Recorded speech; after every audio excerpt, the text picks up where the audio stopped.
Okay, so once I'm in Photoshop, and I'm not quite sure, there you go.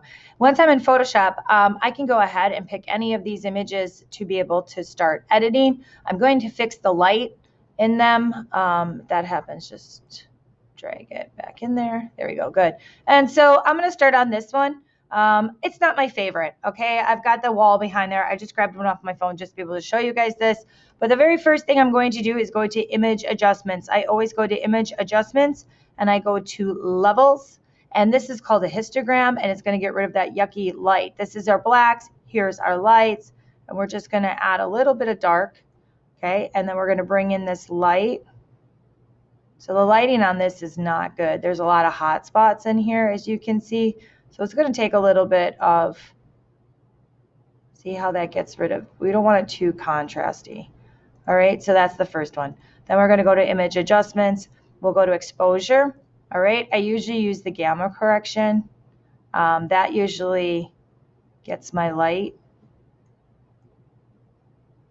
You can see that it was just a little overexposed. All right, so I'm going to show you the big difference that those two, let's go to view, window history. All right, so this is where I was. Okay, that's what I started with. And this is where I'm at with just that little bit. And this is not good lighting with all this, but that is greatly improved. I can also go into image adjustments, and I can play with the brightness and the contrast. I can do all that kind of stuff. But at this point, I think that I'm going to just go in, maybe work on vibrance just a little bit. It might be a little too vibrant. Maybe I want more of that look. That's up to you. Just depends on what look you're kind of going for. So I can kind of have that flatter, kind of not vibrant if I don't want to, but it is going out my LinkedIn, and I think that this is going to be good. So I didn't start with great light. I'm not going into how to edit all of this. You can also go into shadows and highlights, and there we go. So shadows and highlights are going to help me, and then maybe a little bit more highlight, and there we have it. All right, and then I'm going over here to the toolbar. I'm going to the crop, even though I don't want it cropped.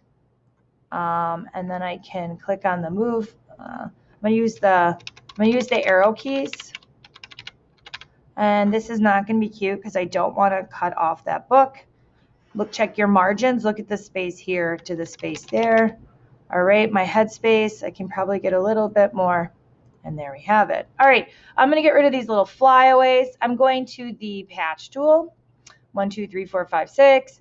I can go in there and I could zoom in if I want to, but for our purposes, ooh, that's not working. Maybe I'll use the clone stamp. So I'm going to Control P to move in. And you know what? I will do this in the next demo, but that's how you get your lighting and your cropping. I'll do the next